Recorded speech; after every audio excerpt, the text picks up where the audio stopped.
Good evening, and welcome to the St. Peter Community Center, where we will hear from candidates for St. Peter's mayor and for the St. Peter candidates for the City Council.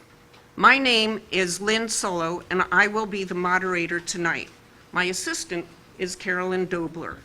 Her job is to keep me on track. Our timers are down front and are Linda Whitty and Marianne Scharf. We are all members of the League of Women Voters of St. Peter. The League of Women Voters is a local, state, and national nonpartisan grassroots 501c3 organization that promotes the active, informed involvement of citizens in government. The League neither supports nor opposes political parties or individual candidates in any election. This forum is being recorded and will be aired on St. Peter Public Access TV. All offices on the St. Peter ballot this year are contested, so you will need to pay close attention, and I will introduce candidates shortly. But first, we have some housekeeping things to take care of. If you have a question for the candidates, please raise your hand and an usher will bring you a 3x5 card and a pen or pencil. When you have written your question, just raise your hand again and we will pick that up. We have a lot of candidates tonight and we have a lot of questions. Prior to tonight, we have had quite a number of questions from the voters, and we'll try to get through as many of them as we can. All questions previously submitted and asked here tonight have been reviewed by the League. Questions submitted tonight will be reviewed by League member Cindy Olson and Chamber Director Ed Lee. We will not ask questions that are illegible, are on personal matters unrelated to the elective position, unclear, hostile, or are submitted for the purpose of making a statement instead of a question. Questions on one issue or similar issues may be consolidated or rephrased. All questions become the property of the League of Women Voters. Our candidates are seated in the order in which they appear on their ballots. We've discovered that not all ballots are alike. That is, the order on one ballot might be different in a different precinct, but these are seated in the order of the ballot we happen to look at, and I don't know if it's Ward 1 or Ward 2. So, they will each be allotted 1 minute for opening statements and 1 minute for closing statements. When it comes to the questions, they will also be allowed 1 minute to answer the questions. We are going to alternate wards, and the mayors will mix them all in, but will never mix a question to first someone on, say, Ward 1 and then on Ward 2. We'll stick to the wards before moving on to the next ward. Our timekeepers will keep track of the time, holding up a yellow sign when there are 15 seconds left, and a stop sign when time is up. The candidates may finish their thought. Now, I'd like to introduce them. And seated in the center and running for mayor are Sean Schlosser and Chuck Seaman. Seated in Ward 1 are our candidates for a 4-year term, Harry Youngvorst and Carrie Johnson. They are on the audience's left. In addition, Ward 1 has a special election, and those candidates are Shannon Noble and Dustin Sharstrom. Ward 2 candidates are seated on the audience's right. Ward 2 voters will elect one of the following candidates: David McGuire, Terry Bergman, Emily Bruflat. Bruflat. Thank you. And Bradley DeVos. If you are not certain which ward you live in, we have a precinct finder at the back of this room. TV audience members can check with the city offices or check your ballot online at mnvotes.org. For opening statements, we're going to start with Mr. Schlosser, Mr. Seaman, and then on to Ward 2, followed by Ward 1. So, Mr. I'm sorry. Oh, yeah, you've changed. Yeah. Okay. So we'll start with Mayoral Candidate, Mr. Schlosser. Great. Well, thank you so much. I appreciate the opportunity to be here, and I appreciate you being here as part of our democratic system. My name is Sean Schlosser, and I'm running for the position of mayor. I spent 23 years in the military, and the last 9 years I spent overseas. My family would come to St. Peter to visit because this is where my primary family is from. We found that we really enjoyed St. Peter. And when I retired from the military, they offered me the opportunity to move me once, anywhere in the United States. I chose St. Peter on purpose. My wife and I agreed this was the place to be. We moved here without employment. We took a leap of faith, and we moved here to spend time with our family. My grandmother was still here, Charlotte and Ray Osborne. And with that, and throughout my experience being embedded with the communities, the American Legion Facility Task Force, now working for Region 9, I recognize that being involved in our community and helping our community is something I'm passionate about, and that's why I'm running for mayor. Chuck Seaman. Good evening. First off, I'd like to thank the St. Peter Herald, the St. Peter Area Chamber of Commerce, and the League of Women Voters for this event. I've been at this a while. I'm currently the mayor. Been the mayor at the end of this year will be 4 years. Before that, I was on the city council for 4 years. I go back to what I guess I've learned from my parents. They were 8th and 9th grade educated, but they still gave their time and spent a lot of time, even my mother until she was almost 90 years old, for volunteering and helping other people. So I figure if I have the ability, hopefully they've instilled that into me, or instilled good things into me, but if I feel I have the ability to make a difference, otherwise I wouldn't be doing this.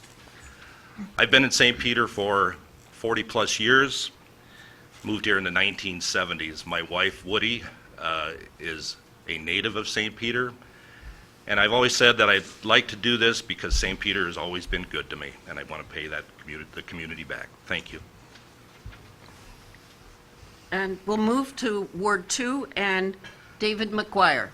Yes, I am David McGuire, and I'm once again a candidate for Ward 2 City Council. I am running not because I'm a glutton for punishment, but I really do have a desire to serve my hometown, the town I've lived in my entire life. And if elected, I promise to look for more ways that will help the community financially without having to raise property taxes, and also to encourage new businesses and encourage and supporting the businesses and industries we already have. Thank you. Terry Bergman. I'm Terry Bergman, running for City Council. We moved here in 2016, farmed my whole life, spent 4 years in the Air Force. Just wanted to be part of the community, try to see some of my experiences could help make things better, and that's why I'm running. Thank you. Emily Bruflat. My name is Emily Bruflat, and I'm running for City Council because I care about this community and want to participate in making it the best it can be. I am currently the Director of Music at First Lutheran Church here in town. My study of music has provided me with many life skills such as discipline, self-confidence, cooperation, creative thinking, and teamwork. I bring people of many backgrounds together for a common purpose. At my job, I individually get to think very creatively and intentionally about the choices I make for our church community, and collectively, we do what one person alone cannot. I view my job as a work of service, and I see the City Council in a similar light. I have a passion for working with and serving others, and I would like to bring these skills to the table to the people of St. Peter. Thank you.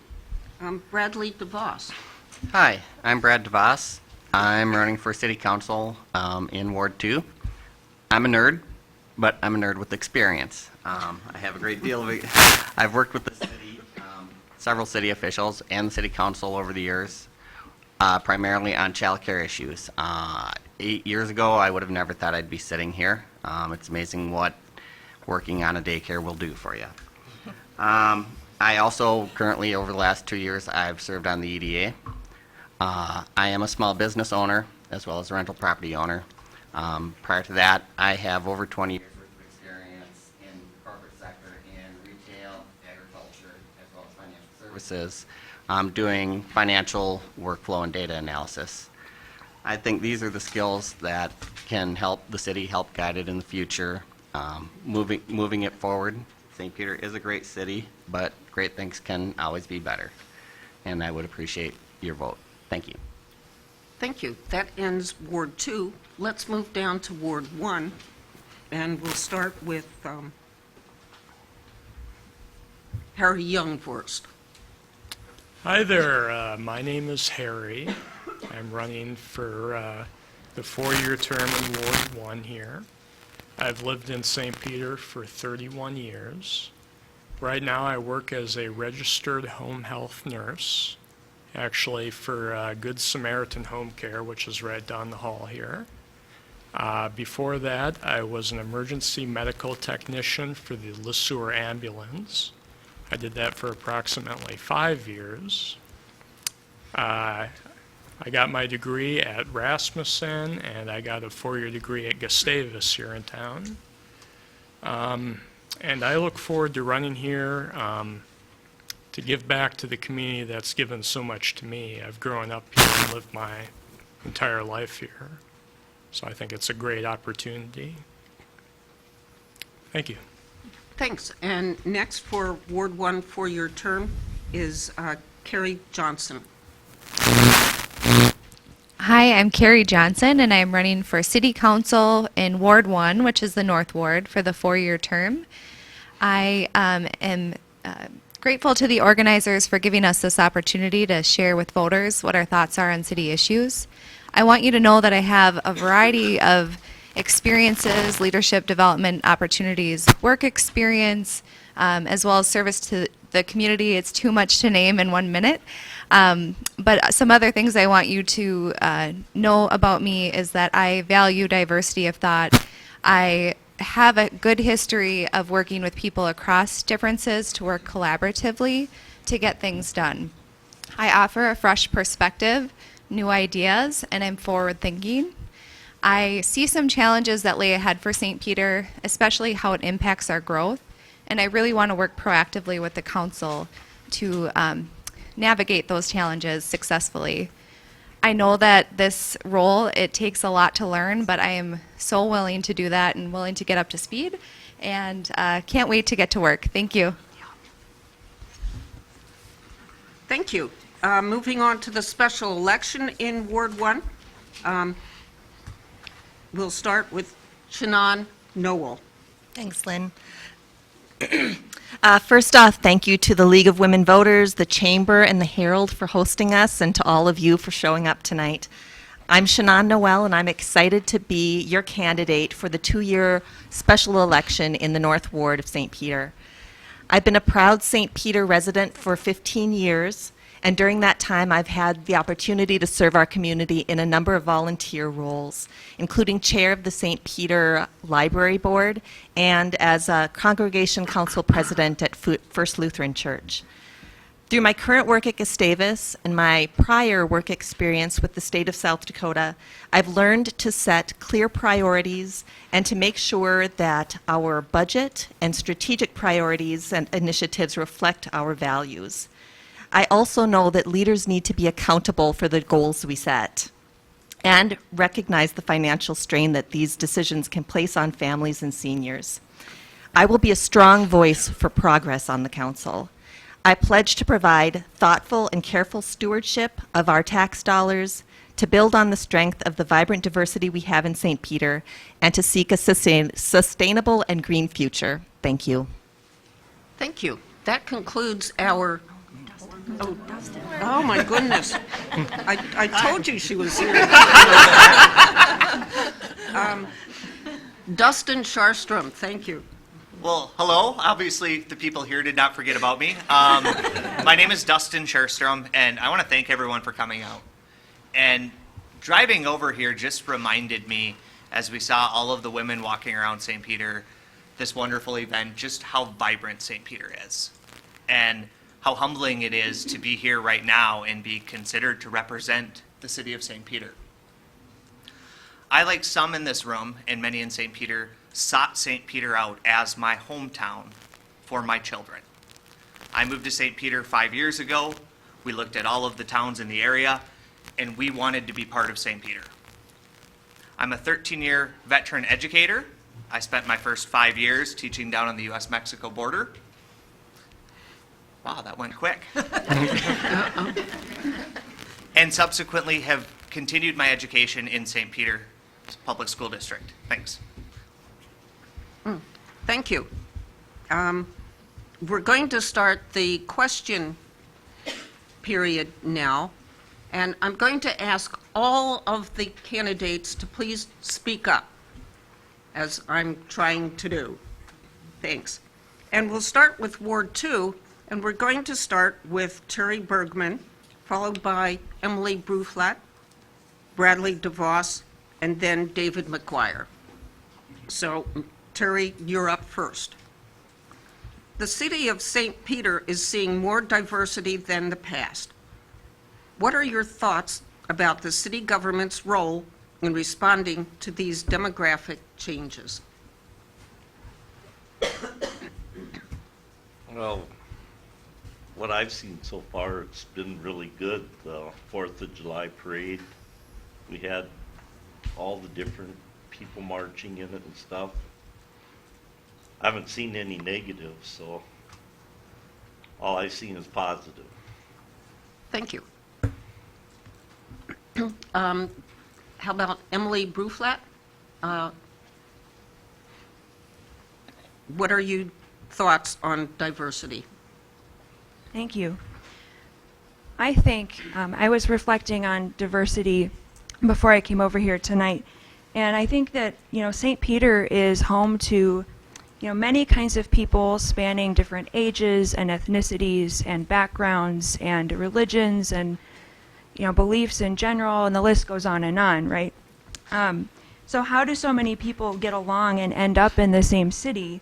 And the answer to that, in my opinion, is respect and open-mindedness and a common goal.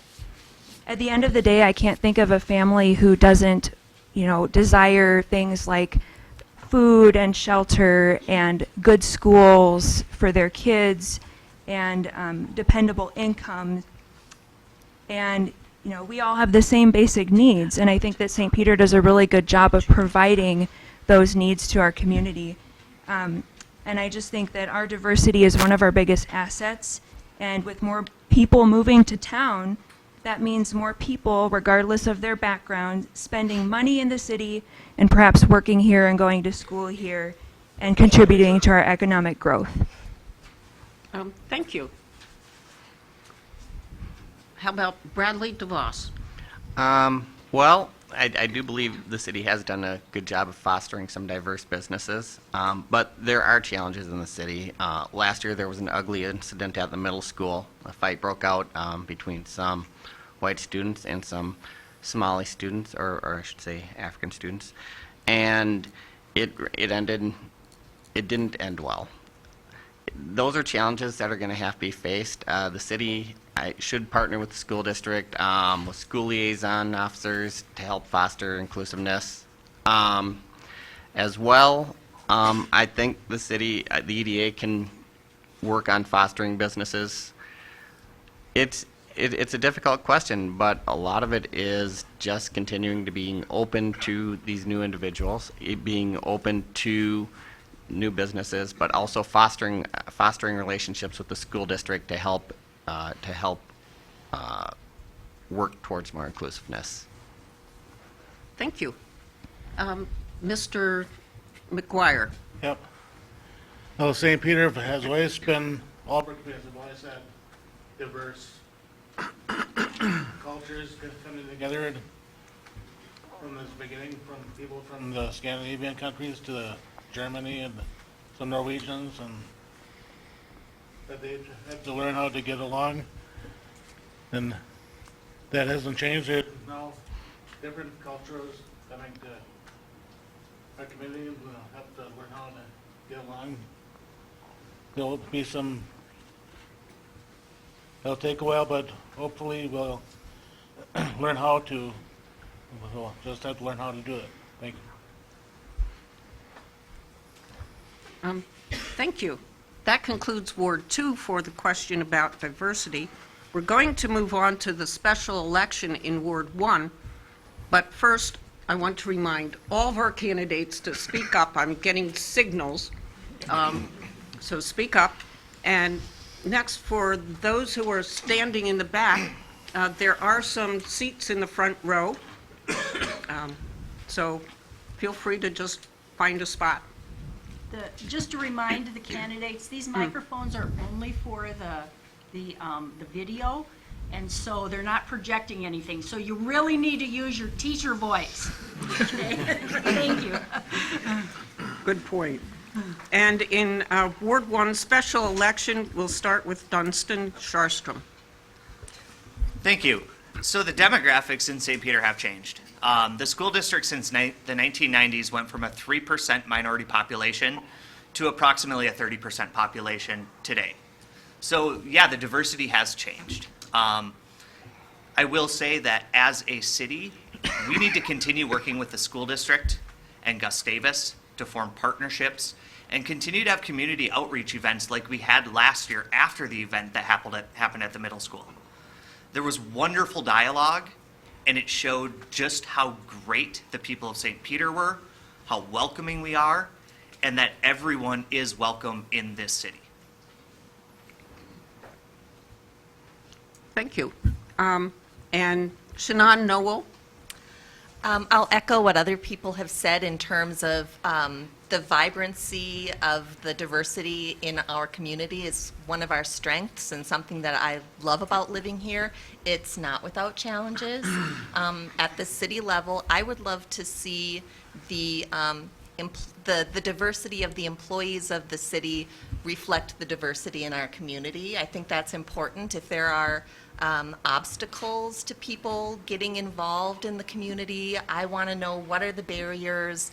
And, you know, part of that, we're going to learn those things through communication. We need to be involved in outreach and actively not waiting for people to come to us to tell us about the problems they're having, but deliberate outreach to those communities.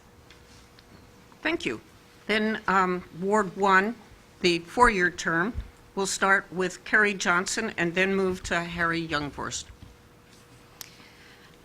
Being welcoming and inclusive to all has tremendous benefits to our community. Embracing diversity has a major positive component to our economic growth, and making sure that as demographics change and as the aging population begins to leave the workforce, and we're already seeing a lot of job vacancies, it's very important that we attract people to our community, and part of that is being welcoming and inclusive. Some things that I've been a part of, I've been a part of Region 9's Rural Equity Learning Community Program, and that was with some other community stakeholders. I'm in the group called hashtag Our St. Peter, which really works towards making sure St. Peter is welcoming and inclusive to all. I was also a big part of the Blandon Foundation bringing their grant to St. Peter, which we're going to see some really cool things come out of that, grants that come out of that that benefit our community. They only choose one community a year, and we won that opportunity this year, and I worked very hard on that. Thank you. Mr. Youngvorst. Diversity is a big deal. As a home health nurse, I often work with disadvantaged and minority populations. And one of the biggest barriers that I have noticed being a healthcare professional is often simply language. And usually the children are very good with English, but when you talk to the older immigrants, they really struggle being able to communicate their needs. So at a city level, I think we could do a lot of good for a lot of people simply by sponsoring or perhaps subsidizing to some small degree ESL classes so people can be their own advocates. Thank you. We're going to move on to the mayoral candidates and start with Chuck Seaman. I'll read the question one more time. The city of St. Peter is seeing more diversity than the past. What are your thoughts about the city government's role in responding to these demographic changes? Having been on the city council and now as mayor, St. Peter, as a lot of people have said, is a very welcoming community. The problem that the city council has is getting the diversities or minorities involved in city activities and boards and commissions, and even running for city council or for mayor. When you look at the list of candidates tonight, I don't need to prejudge, but we all look pretty white and Caucasian on this list. The school board, I see, has a couple of people that I know that are minorities that are running this year, so whatever they're doing in order to encourage that seems to be working. But it has been a struggle. We deal with it every once in a while. We talk about it. How do we get more people involved? We try to approach leaders in the minority communities, but it just doesn't seem to transpire into anything right at this point. As far as fostering businesses, the EDA welcomes any opportunity for any minority or any business owner that needs help. Thank you. Thank you. And Sean Schlosser. Thank you. The diversity in our community is changing without a doubt, and one way to measure that is through community vitality. Community vitality isn't something that you ignore and suddenly shows up, it's something that you work at. Working through a welcoming community is a journey, and I think St. Peter's been doing a wonderful job of it with the rural equity learning communities through Region 9, with the Our St. Peter group that the city is involved in, and also moving forward with the Blandon Foundation Leadership Program. Those are the types of actionable steps that our community is taking, our community being both the government, the city of St. Peter supporting, and also the individual members in our community choosing to participate in this. My hope is that the city of St. Peter will continue in that fashion, developing actionable steps that we can all look forward to and get behind, and that all who choose to come to our community can have that warm welcome that I and my family had when we arrived. Thank you. We're going to move on to the next question, beginning with Ward 1, with Harry Youngvorst, then Carrie Johnson, Shannon Noble, and Dunstan Scherstrom. Then we'll get back to the mayors, and finally Ward 2. So beginning with Harry Youngvorst, St. Peter's Human Rights Commission is composed of the St. Peter's current city council and meets on an as-needed basis. Would you support forming a Human Rights Commission composed of citizens and which meets regularly, and why? That's a really good question. And yes, I would support that. In the past, I was on the St. Peter Park and Recreation's Advisory Board, And I see it as a similar function to that, where they meet and talk about specific issues and perhaps make recommendations. So it's always good to have specialists focusing on one thing. So yes, I would support that. Thank you. Carrie Johnson. I do support that, and I know from watching some of the action on the city council recently that the city council has kind of adopted that role, so there isn't necessarily a separate citizens group that handles human rights issues that come up, and I think that was for lack of things that have come up. But we have a history, some concerning history of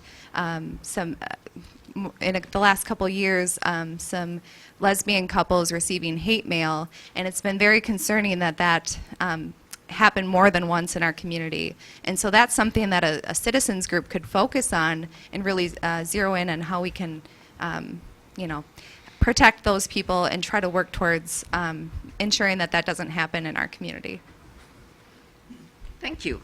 Dunstan Sharstrom, also in Ward 1 special election. I would support support forming a human rights commission. The reality is that we have had issues within our town, like many towns, where people's rights have been questioned or infringed upon by others. We also have a population that's coming and has come to St. Peter that comes with some form of baggage associated with their own trauma. It would be very beneficial to those people in our community if we had a commission that was formed of citizens. The burden of this is not just on the city council. The burden of this is on all of us, and any step that we can take to bring more people into the dialogue would be beneficial. Thank you. And Shannon? I agree with the other candidates. Yes, it would be a good idea. There's a lot of good work already happening throughout the town and communities of faith and other organizations, and I think it would be a terrific way to bring all those engaged people together for a common purpose. Thank you. We'll move on to the mayoral candidates, and starting with Sean Schlosser, then Chuck Seaman, Human Rights Commission. Yes, I would support having citizens join the Human Rights Commission. One of the things that I feel strongly about is if the city council members are the only ones on the commission, we don't have the diversity or the breadth of experience in order to explore solutions or actionable steps to help individuals who are suffering from issues that we have no experience in. As our community becomes more diverse, refugees, asylees, the diverse community that we are welcoming, we need to hear their voices. And that's one of the ways in which I think we could do that. It would help us on our journey as we become a more welcoming community. Thank you. Mr. Seaman. Yes, the current city council takes human rights very seriously. The thing that Carrie mentioned a little earlier, we had a commission, there wasn't much that needed to be done, or there weren't any complaints or things coming up, and the commission wasn't meeting very often or had the need to meet. So the council took over that responsibility. That does not mean that in the future we cannot reorganize and create a commission to take on that responsibility if it is needed. At this point, it has not been. The complaints or things that have happened in the past have been pretty much taken care of by the police as far as their investigations and things into that. But by all means, if we need to do that, the council would definitely, the current council would definitely undertake that forming of that commission. Thank you. Thank you. Let's move on to Ward 2, starting with Emily Bruflat and Bradley DeVos, followed by David McGuire and Terry Bergman. And again, the question is, St. Peter's Human Rights Commission is composed of the St. Peter's current city council and meets on an as-needed basis.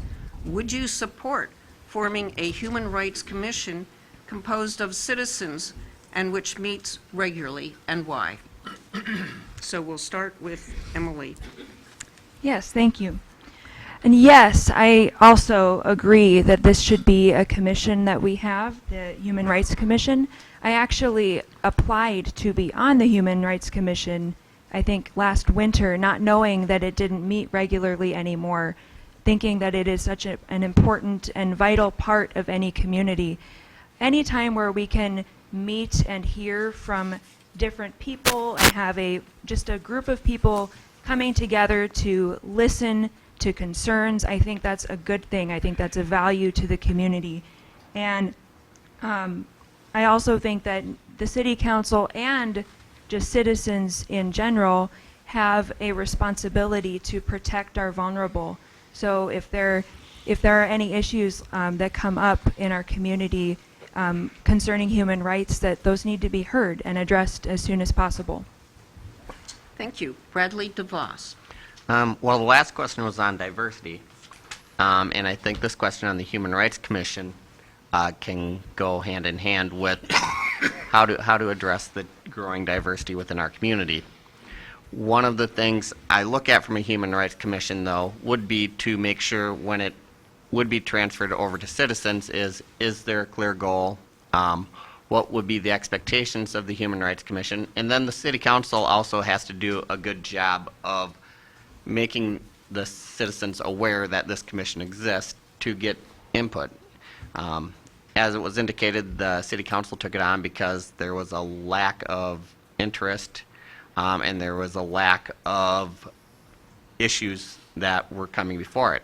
So I think awareness of the Human Rights Commission would actually help in promoting it, and I think it's incumbent upon the city to come up with options to make the citizens more aware that this commission has been formed. Thank you. David McGuire. Yes, I would.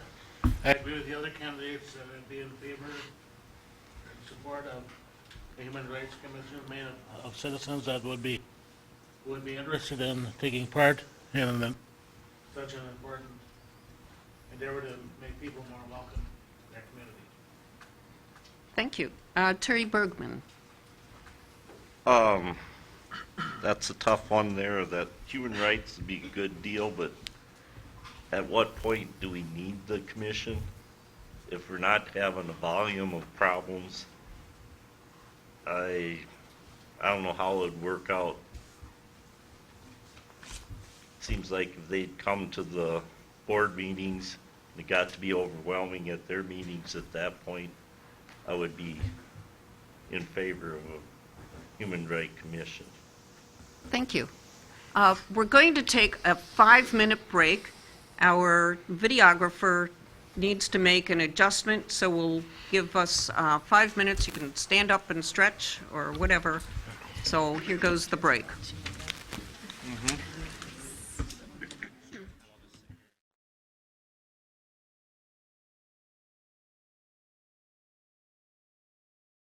We're all back, and we've had a little chance to move around.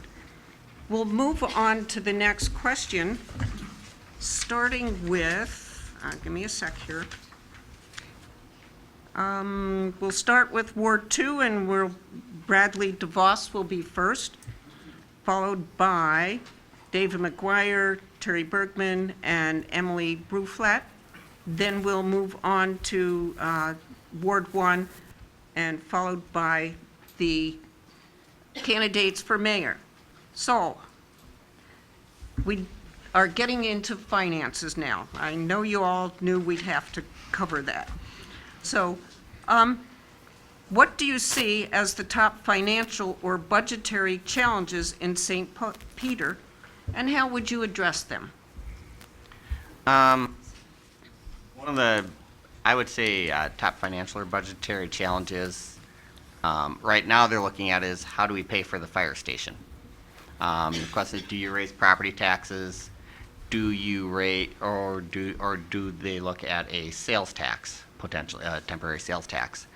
I would look at if we would go the sales tax route to actually, from a temporary perspective, also look what are the other infrastructure needs we need around this community. Do we need to address traffic issues such as either roundabouts or stoplights or something along Broadway?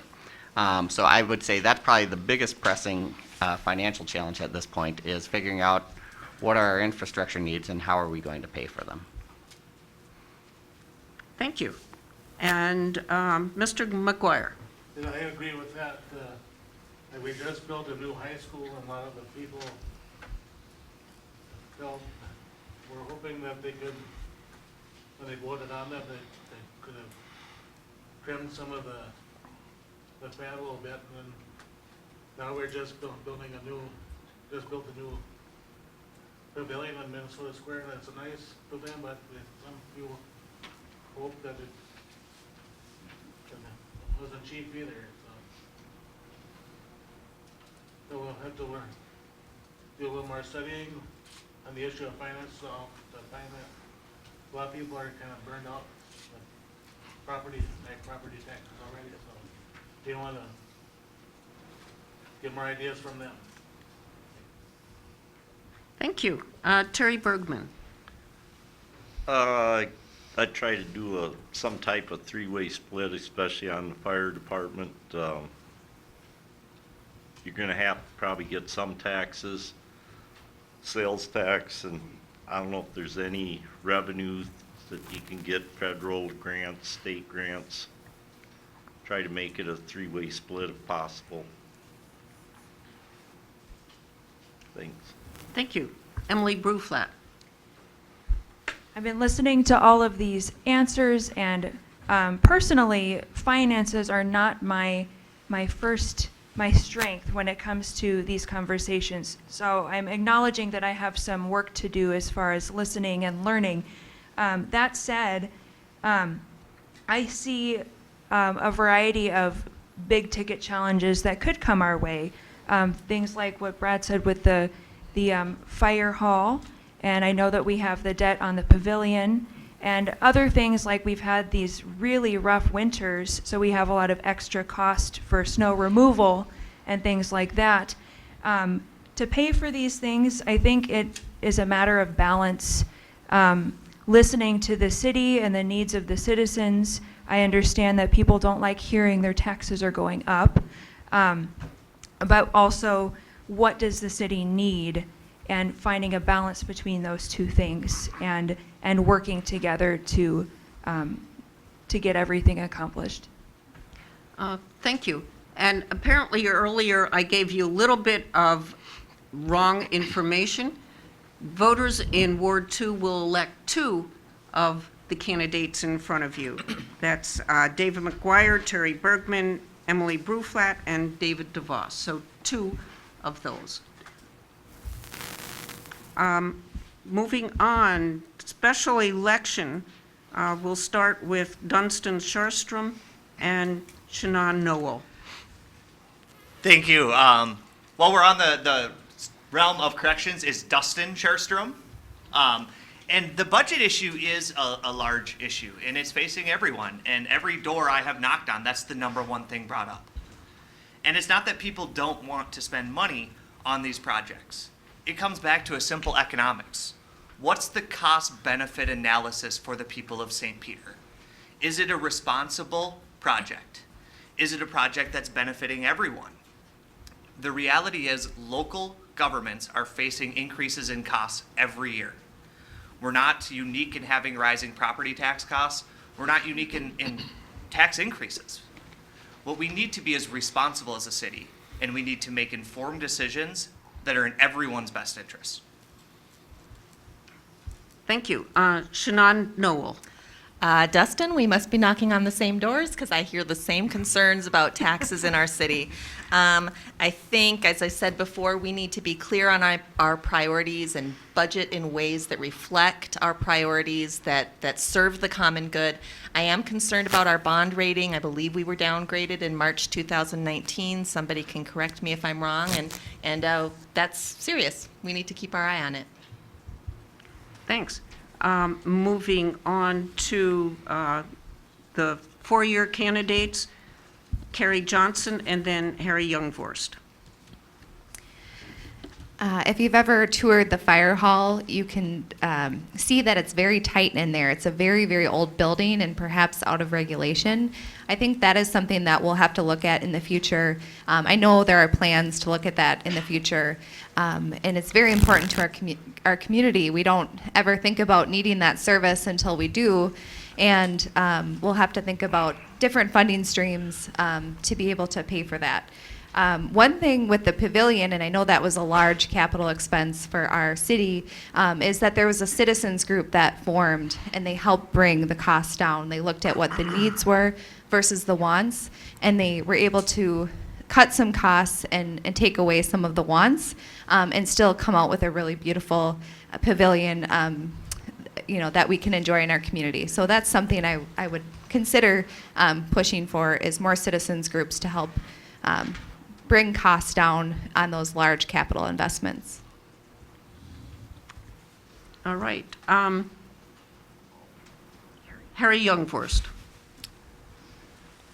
Finances are always a tricky subject, in the fact that St. Peter has always been slightly more of a premium town, and that we historically have put more money, for instance, into our parks, into our structures like the new pavilion, which I think looks wonderful, and I think will be a great investment for St. Peter for many decades to come. We do have to balance that, though. That comes at a cost, and we feel it every year in property taxes. Every year we're paying those, and striking that balance is always difficult. I, for one, am on the side that St. Peter is slightly more of a premium town where we do spend a little bit more on good things in our town. But we have to strike that balance, and that's always difficult. Thank you. We'll move to the mayors, and the question is concerning the financial and budgetary challenges, starting with Chuck Seaman. Since I'm the only incumbent here, I feel that I'm probably defending our actions over the last few years more than anybody else here. We look at things very seriously on the council. Carrie mentioned wants and needs. That is definitely a thing. The pavilion, we have to look at the whole picture. We have to remain a vibrant town, a welcoming town for businesses and for bringing people into town to support those businesses. Rock Bend, 15,800 people was their estimate this year. The 4th of July, the Minnesota Square Park with the pavilion and the Veterans Memorial is one of the premier parks in southern Minnesota. So the costs that are involved with running the city this last year, the big increases came with health insurance for the employees, raises, which everybody likes to have a raise. We need to remain competitive with other communities and with other entities, government entities that are hiring people. So, thank you. Thanks. Mr. Schlosser. Thank you. The financial and budgetary challenges I see for our community actually come from increases in healthcare costs and staffing needs. And I'm sure all of you can reflect back on your own increases in healthcare costs. And quite frankly, in order to keep the fine staff that we have working in the city, providing them excellent healthcare and wages that are competitive in this tight labor market is something that we need to do. In reflection of that, the city staff has put together a budget that is extremely lean. It's not a budget that has areas that can be cut. And so the biggest challenge I see is being a member of this community and understanding the budget and understanding the programs that are being funded and deciding as a community, are these programs something that we all want? Are they something that could be made more efficient? Or are they something that's no longer beneficial? But at the end of the day, we need to understand the budget better, work together, and trust our city staff that they're providing us with the best information for us to act upon. Thank you. Did I get everyone? Okay. We're going to stick with finances for just a little bit more, starting with the mayors and Sean Schlosser, Chuck Seaman, and then go on to Ward 1 and Ward 2. We've had a number of comments, a number of questions from the public about the firehouse. So here goes. I know some of you have mentioned the firehouse, but I'm asking if you have any more details to add, or those who did not mention the firehouse to think about it a little more. The current city council is contemplating the construction of a new building for the city fire department. How should the city council go about funding this project? And starting with Sean Schlosser.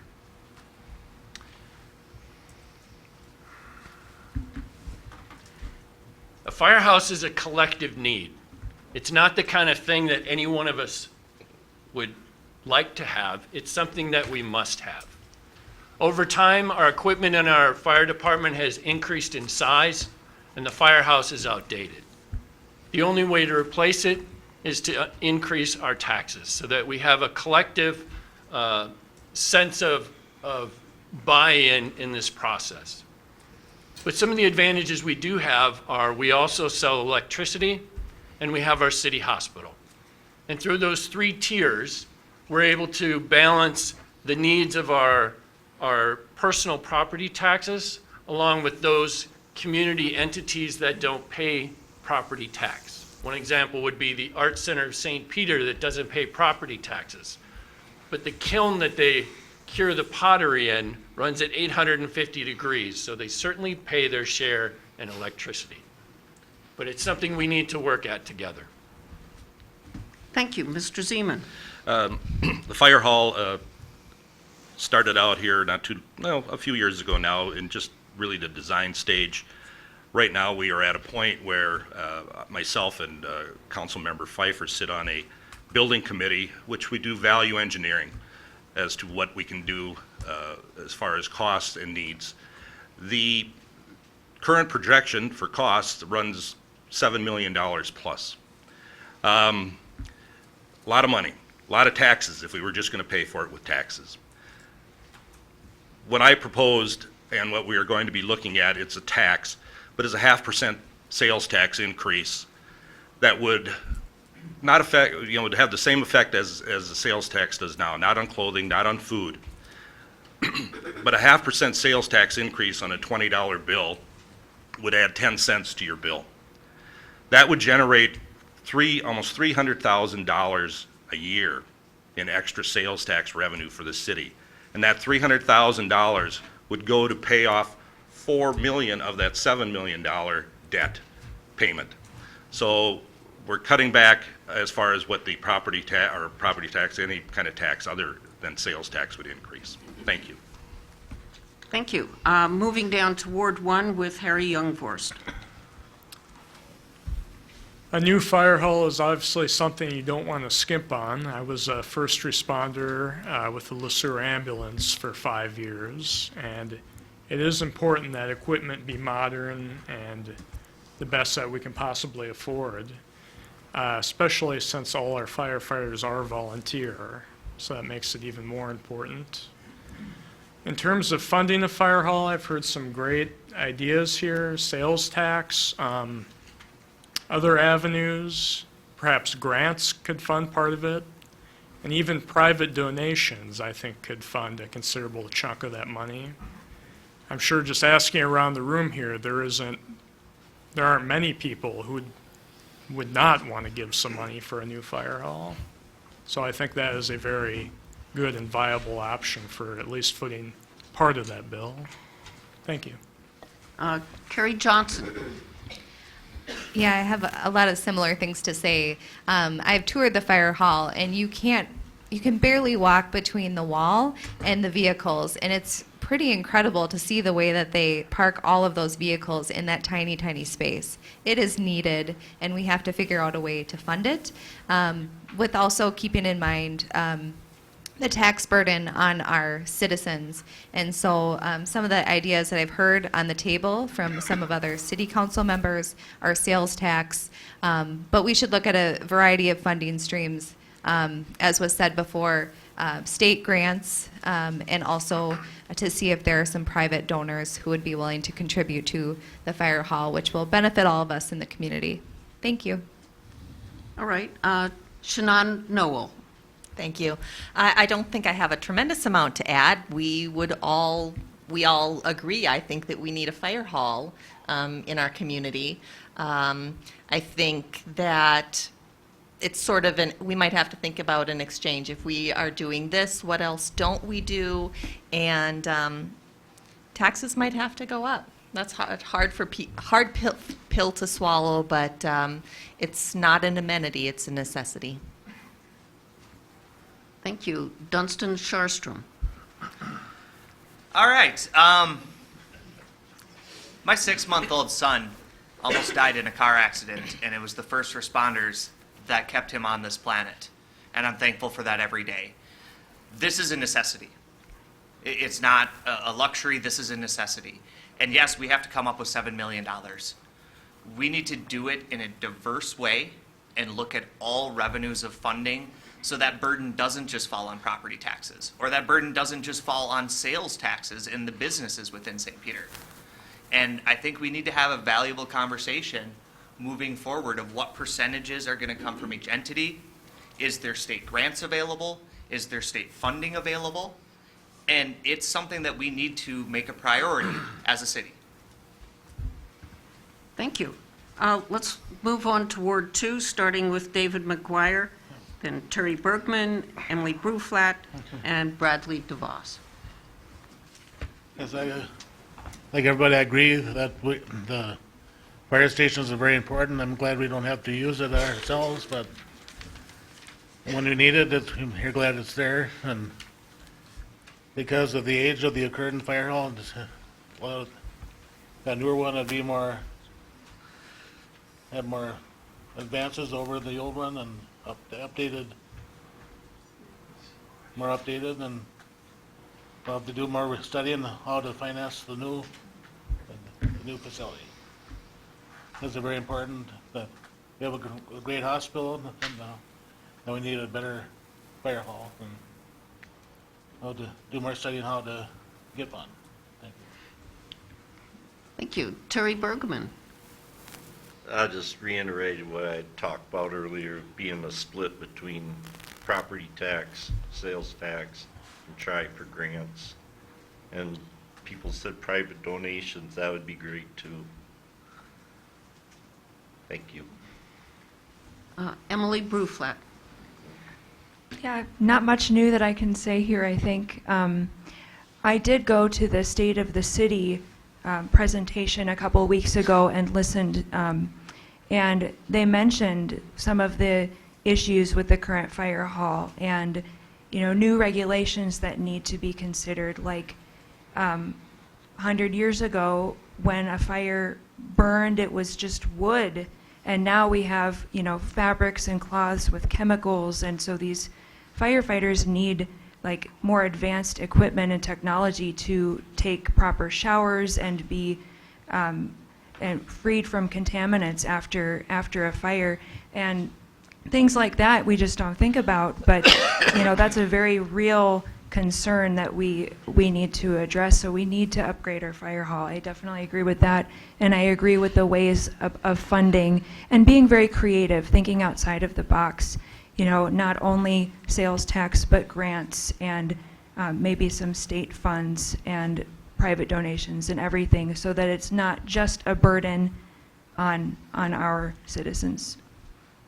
Thank you. And Bradley DeVos. So I trust that the city would reach out for grants and any other donations that might alleviate it. But realistically, the city needs a new fire hall, and the vast majority of it is going to come from taxes. Taxes just have to go up. We need that. But the question is, how do we address that? I think sales tax, as the mayor mentioned, is probably going to be the main vehicle for it. Currently, St. Peter does not have a city sales tax. By implementing that, that could capture the revenue spent from all the Gustavus students who come to town, the people who live in St. Peter and work here, go out to lunch. It is an avenue that currently isn't being tapped that could provide revenue from non-St. Peter residents. If we just go the property tax route, then it's St. Peter residents and St. Peter businesses who all bear the burden. We can actually capture more from non-citizens by going that route to cover the majority of the expense. Thank you. For our next question, we're going to start with a special election. Candidates, starting with Dunstan. And In his defense, it's Dustin. It's It's Dustin. Dustin. Yes. Thank you. It's Dustin. Dustin, thank you. Apologies. So we'll start with Ward 1 special election, move on to Ward 1 regular election, followed by our mayors, and then Ward 2. We've had a number of questions from the audience tonight and from prior questions that arrived online about the environment. So I'm just going to pick one here. What is the city council's role, and think city government, the city in general, in trying to help address the effects of climate change? And we'll start with Dustin Sharstrom. Thank you. Well, the City Council does have a role in affecting climate change, and it starts with our mission statement and what we plan on doing moving forward. When looking at our city, there are areas that we can help the environment, whether that be the chemicals that we are or are not using on the city property, whether that be working with the companies that provide lawn care. I did lawn care for years, and I worked for the city for years. There are many ways you can maintain lawns and property without putting all the chemicals on it. Is this an area we as a city are going to make a priority? There's other areas within our parks that we can build the sustainability, and we can have a continual conversation moving forward. Thank you. Shannon Noble. Thanks. I agree. There are a lot of things that we can think creatively about. We have wonderful parks, which are a resource to our citizens. And if we think creatively about the way we maintain those parks, that could have a big impact on chemicals in our community. I think the city council could think creatively about tax incentives for businesses and citizens to encourage at the business level and at the man on the street level, people thinking green, thinking sustainability. Thanks. Carrie Johnson. So the city is taking a very active role in issues around sustainability, and it's very important that they do that to lessen the impacts of our impacts as a city on climate change. There are some incredible things that we do in our community that I don't think the word doesn't get out about. We have a community solar program that people can tap into. They don't have to buy expensive solar panels on their houses. The city has a whole webpage about rebates and savings that individual and people and households can participate in. And so the city has signed up for even more green initiatives that can benefit our community. And I appreciate their efforts so far, and I think there's more. Of course, there's more that we can do. But for now, we should really spread the word about what we're doing and get people involved in that. Thank you. Thanks. Harry Youngforst. I was just struck by the irony as this question came up that I opened a plastic water bottle here. So I think that kind of highlights the fact there are things we can do as a city and as a community, but there's a lot we can do as individuals as well to reduce our consumption, live more greenly. One thing I am excited about in the future is recently, probably within the past decade, we hit a tipping point where renewable energy sources are fast becoming very affordable and very cost effective. And all signs point to that they're only going to become more cost-effective as the years go by. So I think it would be great for St. Peter to get on that train and start investing more in renewable energy. Thank you. Thanks. Moving on to the mayoral candidates, we'll start with Chuck Seaman and then Sean Schlosser. The city and Carrie, thank you for bringing that up. We do things now with the solar program, offering that, because not a lot of people can afford to put them on their house. We, a couple years ago, went to weekly recycling service, which we had hoped would increase the volume of recycling that we do, but it has shown that it has not. So we are looking at that again. We recently also started a food waste recycling. Quite a few people have signed up, but the volume there is not where we probably thought it would be. Once again, it's an education system that we need to make sure that people are aware and how this can impact other things. The other thing that the city has done for years, and we are blessed, but not because we live on the river, we really have to take care of what we do with our wastewater, and it costs a lot of extra money to do that, so it becomes a cost-benefit situation on a lot of these items. Thank you. Thanks. And Sean Schlosser. Thank you. I think the city's role in affecting climate change in our community is a role of leadership, encouragement, and for us as citizens, it's a role of personal responsibility. The city can do their part through the public works programs by having the solar panel options, by offering composting and recycling. But if we as community members don't support the city in providing that, then we're wasting our city resources. And so we need to take a more active role in climate change. In addition, think about the pre-treating of the streets before the winter snow and the ice, and how it used to be salt and now it's not. And the effects of that on our community and the effects of that on our climate with being so close to the river. The river certainly affects the community every spring, every fall, more and more frequently with the floods. And we need to be cognizant of our relationship between the river that we so treasure and our community. But at the end of the day, climate change is about a personal responsibility and our role as citizens. Thank you. We're going to move down to Ward 2, starting with Terry Bergman, followed by Emily Bruflat, Bradley DeVos, and then David McGuire. And the subject is climate change and the environment. So starting with Terry Bergman. Last 2 years, seen a lot of changes with the city. They put in LED lights for all their lighting systems. They seem to be way ahead of a lot of towns on storm sewer runoff, holding ponds to clean up the water before it ever hits the river.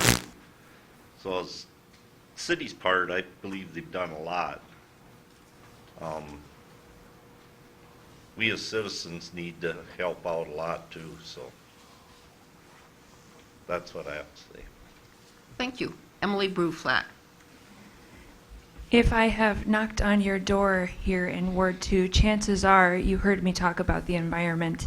It's something that's very, very important to me, something I care a lot about, and our efforts to combat climate change.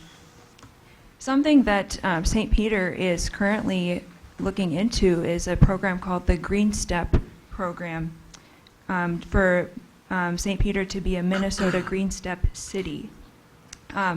There are 29 best practices, these benchmarks, anything from transportation to lighting in buildings and environmental management and land use, all these different areas that cities become more green friendly and sustainable. And it's a program that we're already on our way to having, and I know that the city council would be involved with that.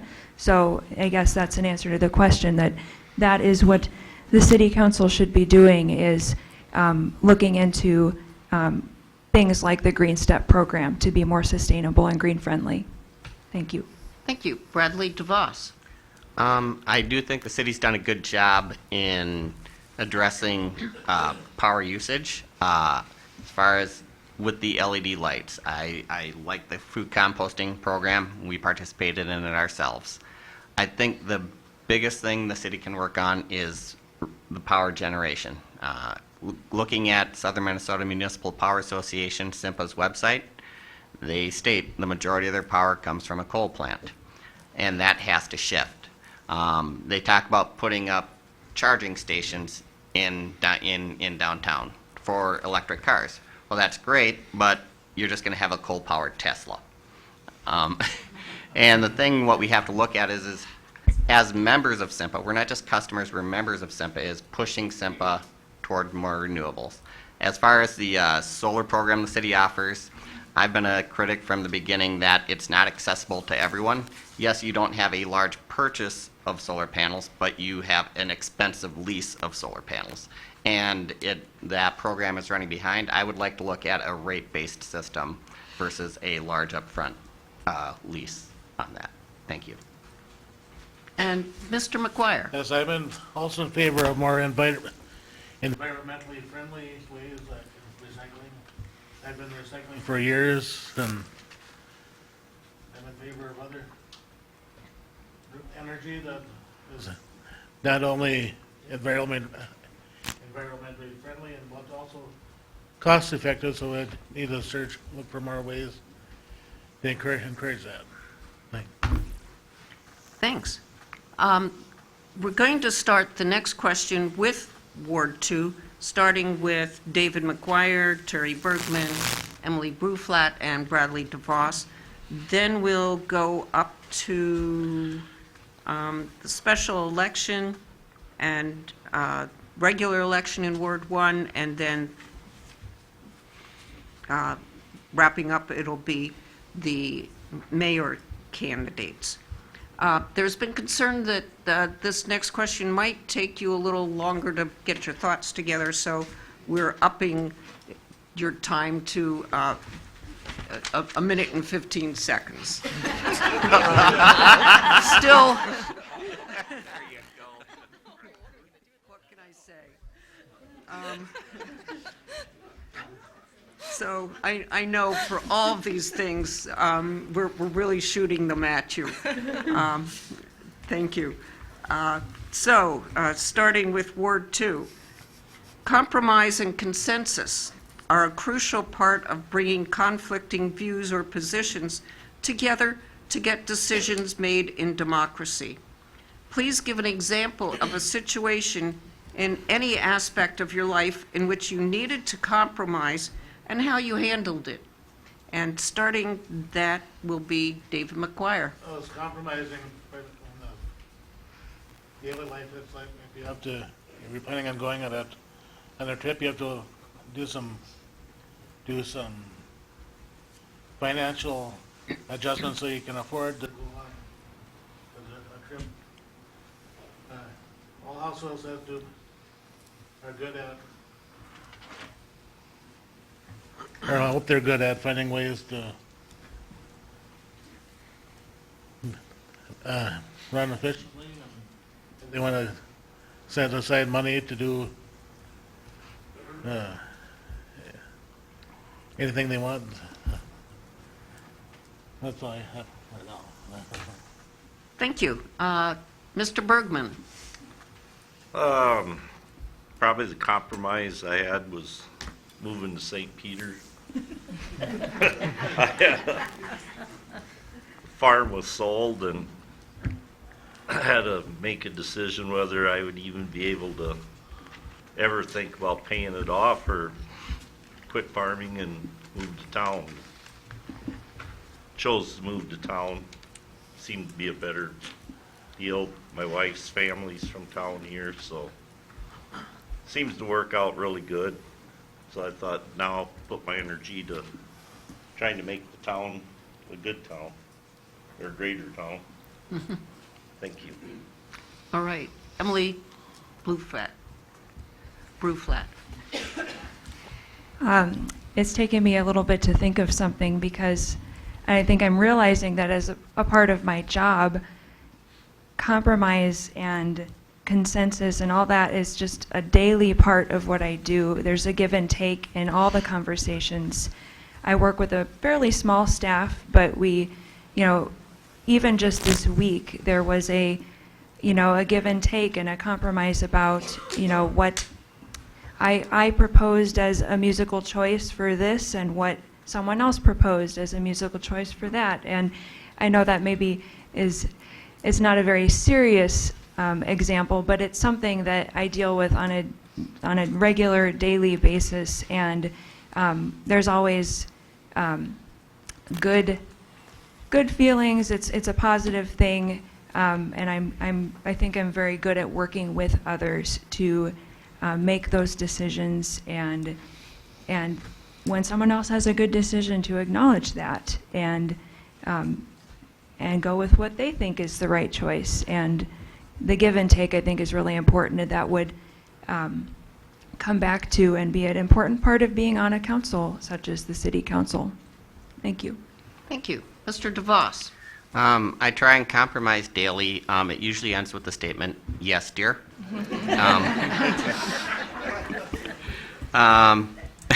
And on a more serious note, back when I was on the board of St. Peter Community Child Care Center, we were going through a large consolidation. We acquired space. We had to figure out how to renovate the space, and it was bringing multiple parties together.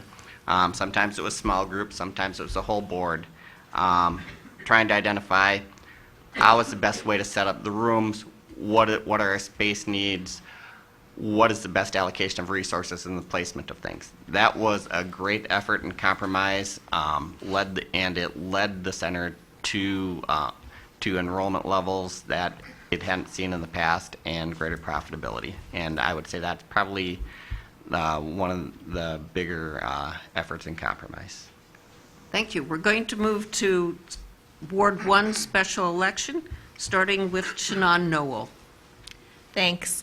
An organization that I'm involved in recently made a rather significant change. As a part of that change, we gathered feedback from members of the community. We discussed it at the executive board level and with our full committee, and I was in the minority. There was real enthusiasm about the change, and I wasn't one of the people who was thrilled about it. But, there's a certain point where you have to be willing to have some give and take. I'm always willing to entertain the idea that I might be wrong about something. Occasionally, I might be. But this is a nonpartisan position. I want to listen to every voice. I'm naturally going to consult and try to find middle ground and find the decision that is the best decision for the most people. And I did that in a minute. Thank you. Dustin Sharstrom. Thank you. My first principal told me, never claim you're an expert on anything. If you don't know the answer, admit you don't know the answer, and figure out the best way to move forward. I've been in education for 13 years. That's all about compromise. To pinpoint one aspect of it as an example, specifically within St. Peter, I am on most of our leadership teams for the St. Peter Middle School. I spend at least 3 mornings a week in meetings compromising, hearing other teachers' needs, hearing students' needs, hearing administrators' needs. And that's not just for the betterment of my classroom, that's the betterment of the school, and coming up with a consensus moving forward of what the best path is to meet our students' needs. So not only am I doing it daily, as a middle school teacher, I have to teach 13 and 14-year-olds how to do it. There's good days and bad days. Thanks. Okay. Carrie Johnson. As I said before in the intro, I have this ability to work with people across differences, and I value diversity of thought. I think that's the way that good ideas become great ones. And I've had a lot of experience, especially in my job at the St. Peter Food Co-op. The last 4.5 years on the leadership team, we often say, challenge me on that, or I'm going to challenge you on that. And that's how we come up with some pretty creative, good ideas. And part of that is we all have a great respect for each other. And one thing that I'm really excited about to work on the City Council is that there is a foundation of respect with the current council members and how they've worked together. They meet every single week, and even if they disagree, they're able to work with each other and have respect for each other at the end of the day. Also, I am in the current Policy Fellows program for the Humphrey School of Public Affairs. They intentionally put people who are different together in a room and force them to work on a project together. And so I'm going to have a lot of experience that in the future going forward. So can't wait for that. Thank you. Thank you. Harry Young first. Working as a nurse, it seems pretty much my entire day is a lesson in compromise. I'm sure you guys have experienced a healthcare professional or a doctor prescribing something. Well, how often does that get done, right? So every time I work with patients, you're compromising on something, and that's not always bad, you know. Sometimes the list of things they have to do, it's just you can't live a life and do everything you need to manage your medical condition. But we are blessed, I believe, on the City Council and all their advisory boards. I noted, especially when I worked with the Park and Recreation Advisory Board, is that there's a really good group of not only dedicated but smart people working. And I believe it's very easy to compromise with a lot of those individuals because you really are working with the best. Thank you. And moving on to our mayors, the subject is compromise and consensus. And we'll start with Sean Schlosser. Thank you. When it comes to compromise and consensus, it's not what you see on the national news, it's what you hear from your neighbors. We all are in this together. I was selected to lead a committee at the American Legion when they were given a gift of a restaurant called Whiskey River. And there were as many opinions as what to do with that Whiskey River property as there were members in the American Legion, the ladies, or the auxiliary, and the Sons of the American Legion. So to bring consensus to a group like that, with as diverse as opinions as you can imagine, I was able to gather data from experts and to bring that data together with the opinions of the group. And together, we came to a recommendation for the group. That recommendation was to sell Whiskey River property. It was amazing to see that the variety of opinions that took place when we were first gifted the property in December had come to that same consensus as to that one recommendation. And so together we all moved forward as an American Legion family and sold the building. And so this fall we'll see it open up as a new building. So thank you. Chuck Seaman. I decided to use my extra 15 seconds to thank you for the extra 15 seconds. I wrote down maybe dear instead of yes dear, Brad, when you talked about that. There's 7 people that sit on our city council. If we didn't have differences, it'd be a sad situation. When we have had differences, we all kind of agree, it's done, it's over, let's move on to the next item. If we're going to sit there and carry a grudge over something, you know, which is hard not to do sometimes, but we're not going to get much done. The other thing is that if you come to a situation on being on a 7-person council or any type of board, if you're coming with an agenda or one item that you're pushing, it's not going to work. You're going to need to be flexible enough to say, hey, there's 7 of you, maybe 4 people don't agree with what your one agenda item is. So you got to have some flexibility. You got to be able to talk to the individuals. The city staff really prepares us well with the information they give to us. Thank you. Thanks. We're going to go through one more question, and then we'll have some closing remarks. We're going to start the next question again with Chuck Seaman, John Schlosser, then move on to Ward 2, and then Ward 1. The final question tonight: what more can we do to provide safe, affordable housing at all levels of income? That came to us this afternoon from a member of the community.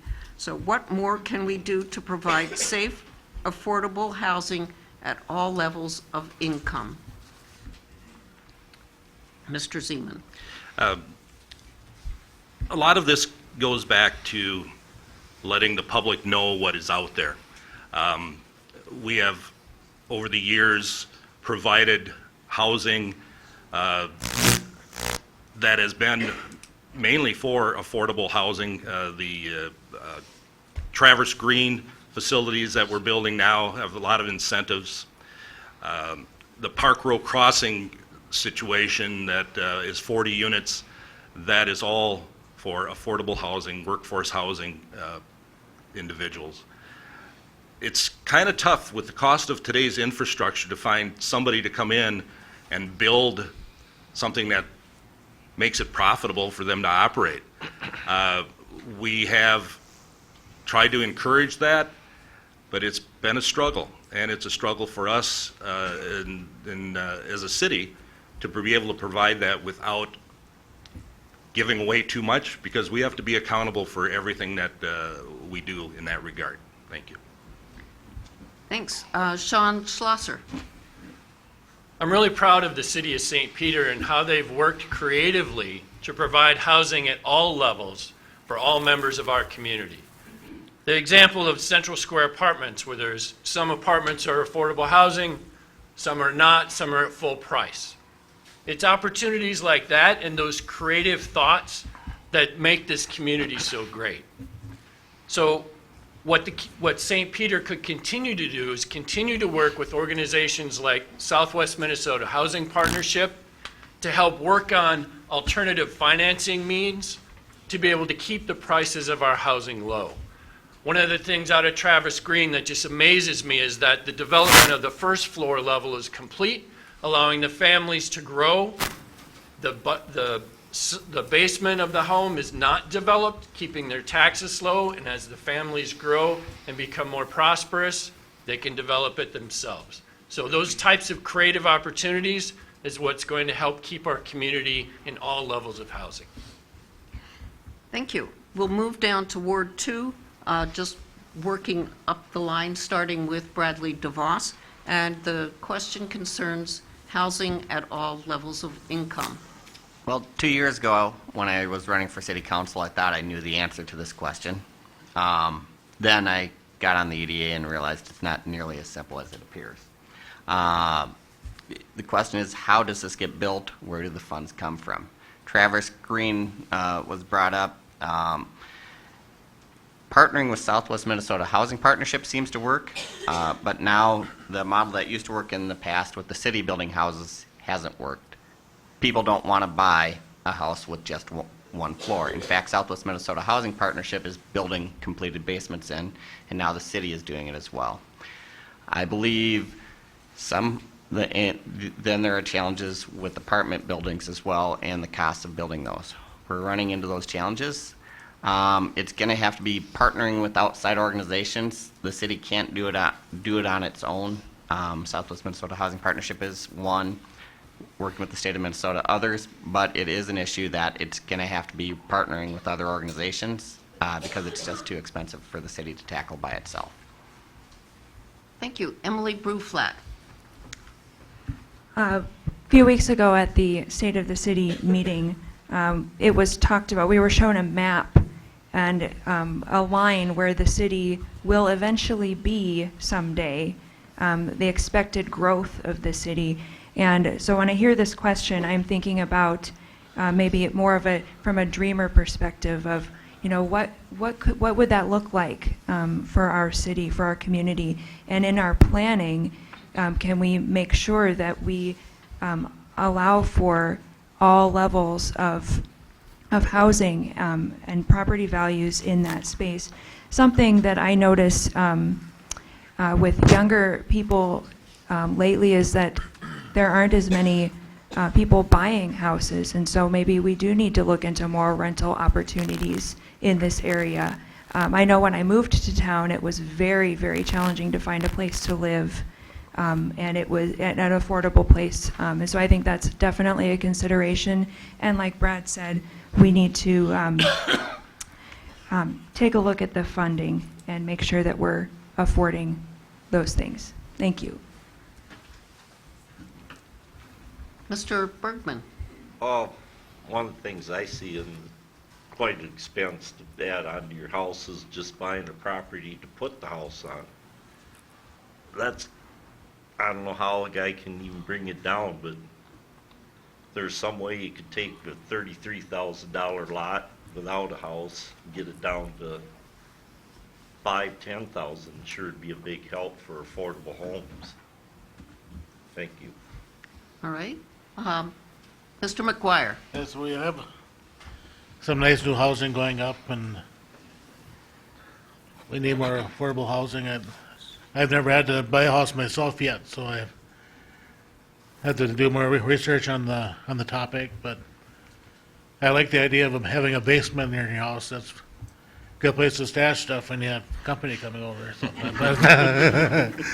Or if you need an extra guest room, but I'll have to do more research on that topic. Thank you. All right. Let's move down to Ward 1, and we'll start with the four-year candidates, Carrie Johnson, then Harry Youngforst. I also serve on the Economic Development Authority for St. Peter, and it's just been this year, so I've just been at the tail end of the conversations around Traverse Green subdivision. And I can tell you just from working with a certain set of the population that even Traverse Green it's supposed to be affordable housing, but it's still unreachable for a lot of people. And so it wasn't even something that we could really present to our employees as an opportunity.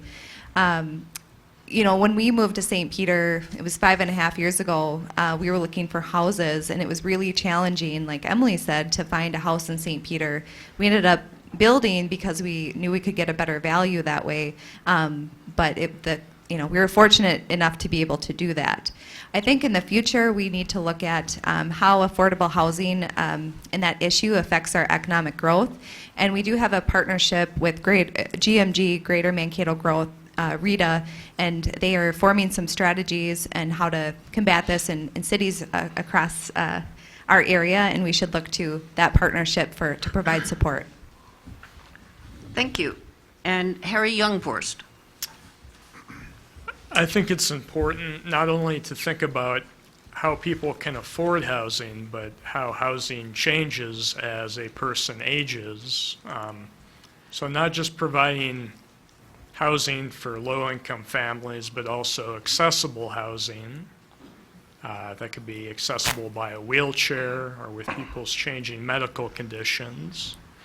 And also when they get on a fixed income, when they're on Social Security or retirement, and they can't as easily cope with changing costs and the costs that are associated with a home or with renting. Those costs go up, your income stays the same. So I think these are also challenges we should consider. Thank you. And Dustin Sharstrom. Thank you. Quite honestly, this is a larger challenge than just the St. Peter challenge. And we're in a position right now where St. Peter has actually done better than a lot of the local communities. And I too was in that predicament a few years ago when I went to buy a house. They were selling in 2 or 3 days, and there just wasn't enough of them. 2 doors down, my neighbor just had another kid. They had to build a house because they couldn't find a house in town to buy. Like, this is a real issue. We need to continue to work with the partnerships we have, the organizations we have, and we got to keep thinking outside of the box. There isn't going to be an easy solution to this one. And it's something that has to be in the back of our mind as a city council, because St. Peter is still growing, and we need to have houses for people to come here. Thanks. And Shannon Noble. If Excuse me. I think this is about more than housing. It's about the kind of community we want to be. I don't see St. Peter as a premium community that only certain people should be able to afford to live in. We need affordable housing. We need mixed income housing, I think would be something that we need to move toward. And we just need housing options across the spectrum of cost. Everybody who wants to be a member of our community and contribute to life in St. Peter should be able to afford to do so. Thanks. We're going to move on to the closing statements. So we've finished asking questions of our candidates, and I think we'll see if we can get them in a bit of a reverse order of what we started with. So our candidates will have 1 minute to give their closing statements. We'll start with a special election, and Dustin will be first. We'll just work our way down. Dustin, Shannon, Carrie Johnson, and Harry Youngvorst. Okay, thank you. So I want to run for St. Peter. I'm running for St. Peter to represent everyone. I've been teaching for 13 years about geography and about government. I'd like to take that knowledge and use it to better everyone in St. Peter. We need to continue to grow, but we need to do it responsibly. We have to listen to the needs of the community and represent everyone moving forward. The topic we just talked about. Currently in St. Peter, local contractors are booked for over a year out on new construction. What can we do as a city to facilitate our growth moving forward? We have a great opportunity looking at the north end with new businesses coming to St. Peter. What are we going to do as a council to promote even more growth in that area? Thank you. And Shannon Noble. I want to start by thanking the League of Women Voters for hosting us tonight and for all the work you do to inform the citizens of St. Peter. And thanks to the other candidates, I learned a lot tonight. So I want to close by talking about my priorities, which I stated at the beginning. I am going to work toward thoughtful and careful financial stewardship, building on the strengths of our diverse community, and environmental sustainability.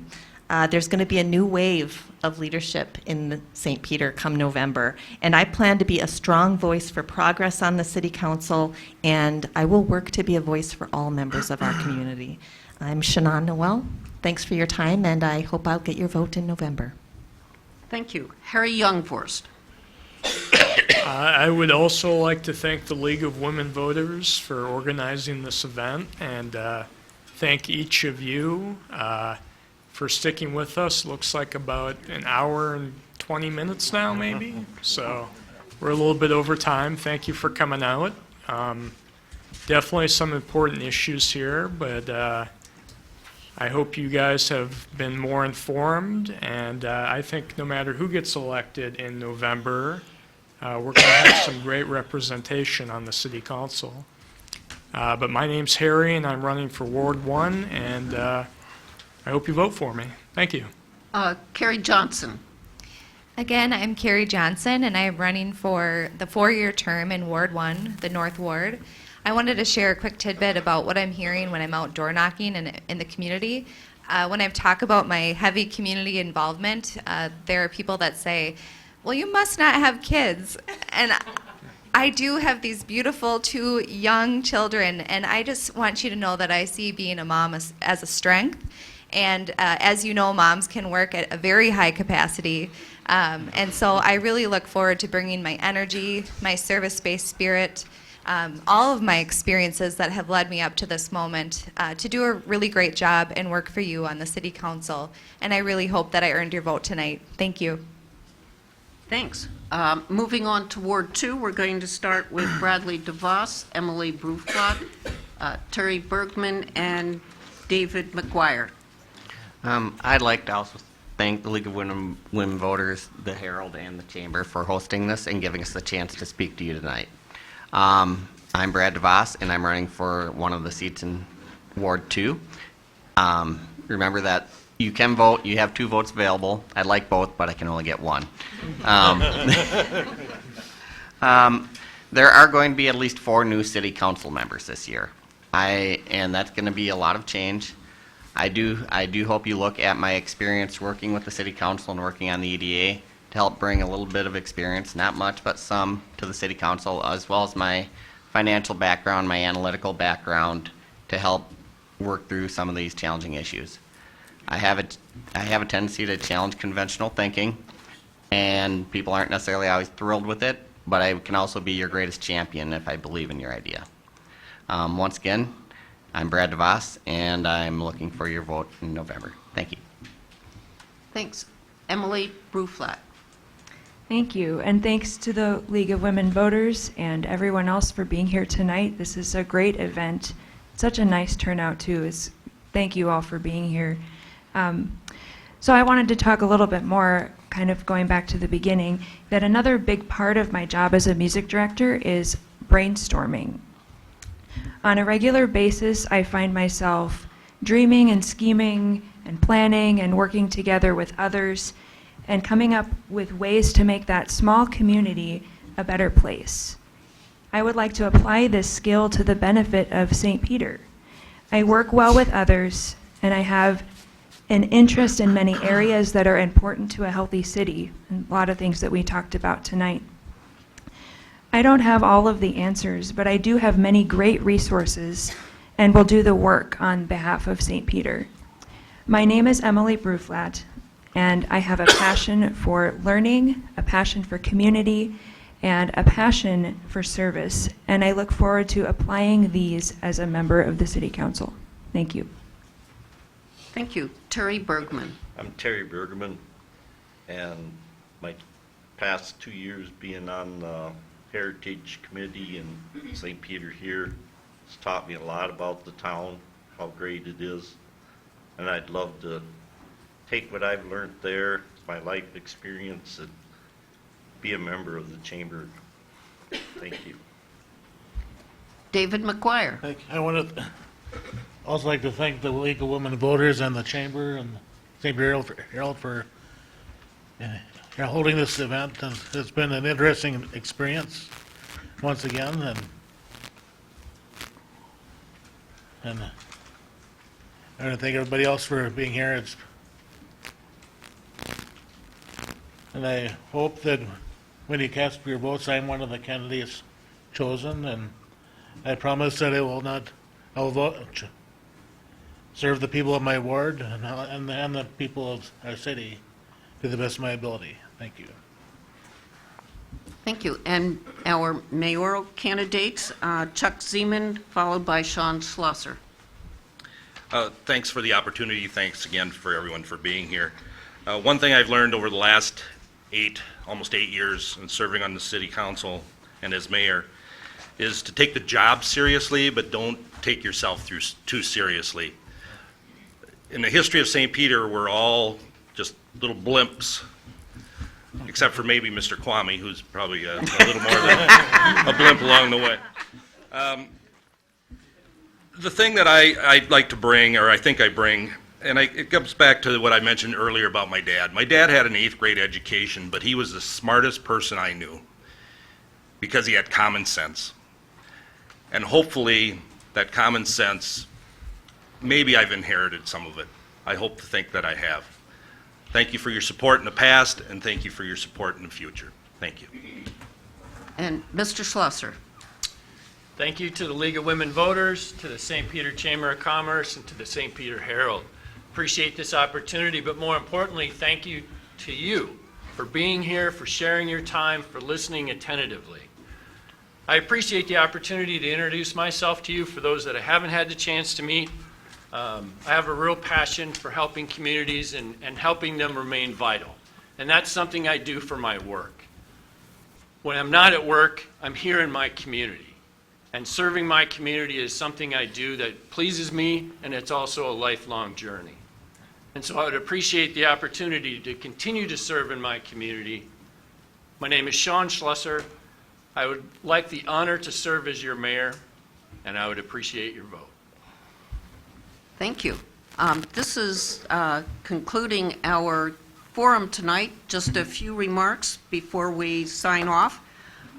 If your question did not get asked, please contact the candidates on your own.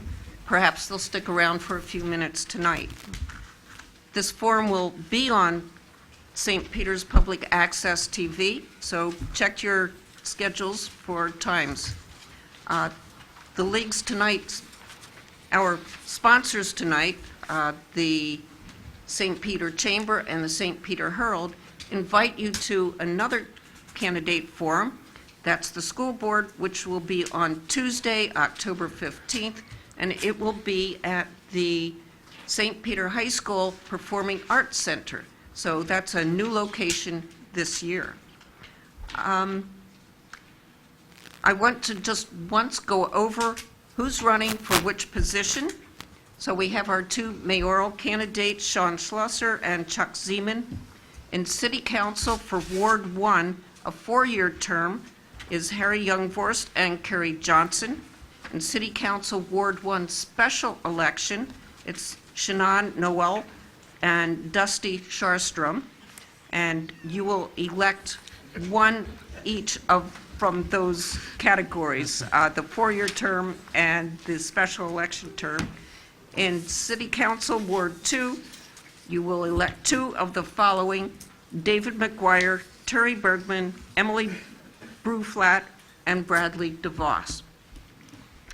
I'd like to thank the St. Peter Herald and the St. Peter Chamber of Commerce, my assistant who has nudged me a few times, our volunteers, our timing crew, and of course, our candidates for being here tonight and stepping up to public office. Last but not least, don't forget to vote on November 5th. If you have any questions about registering to vote or about elections, please check the online website, mnvotes.org. That's it. Thank you and good night.